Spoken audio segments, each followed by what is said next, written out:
हैदराबाद में पीएचडी ऐं जेएसटी जी नौकरियुनि लाइ टेस्ट पास कंदड़ सभई उम्मीदवारनि नईं नौकरियुनि ते पाबंदीअ ख़िलाफ़ प्रेस क्लब आॾो एहतिजाजी मुज़ाहिरो कयो।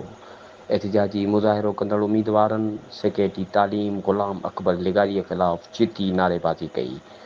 एहतिजाजी मुज़ाहिरे खे ख़िताब कंदे अॻवाननि ज़ीशान कलेरी, ख़ालिद टालपुर ऐं ॿियनि चयो त असां 2021 में पीएचडी ऐं जेएसटी उस्तादनि जी नौकरियुनि लाइ आईबीए टेस्ट पास कई हुई ऐं असां जूं 40 खां वधीक मार्कूं आहिनि। हुननि ॿुधायो त अॻूणे वज़ीर तालीम सैयद सरदार शाह ऐं मौजूदा सेक्रेटरी तालीम ग़ुलाम अकबर लिगारी केतिरा ई भेरा वाइदा करण बावजूदु असांखे अञा ताईं ऑफर ऑर्डर जारी न कया आहिनि, जंहिं करे असीं सख़्तु परेशान आहियूं।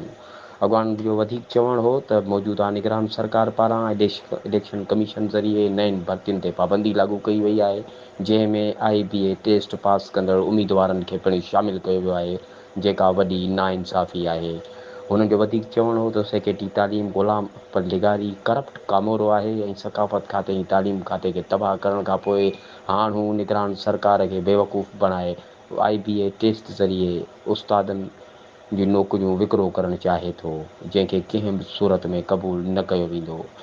उम्मीदवारनि निगरान वॾे वज़ीर जस्टिस रिटायर्ड मक़बूल बाकर खां मुतालबो कयो त सेक्रेटरी तालीम ग़ुलाम अकबर लिगारी खे उहिदे तां बरतरफ़ करे संदसि करप्शन जी जांच कई वञे ऐं 2021 में आईबीए टेस्ट पास कंदड़ पीएचडी ऐं जेएसटी उम्मीदवारनि खे ऑफर ऑर्डर जारी कया वञनि। अरशद शाह, इबरत न्यूज़, हैदराबाद।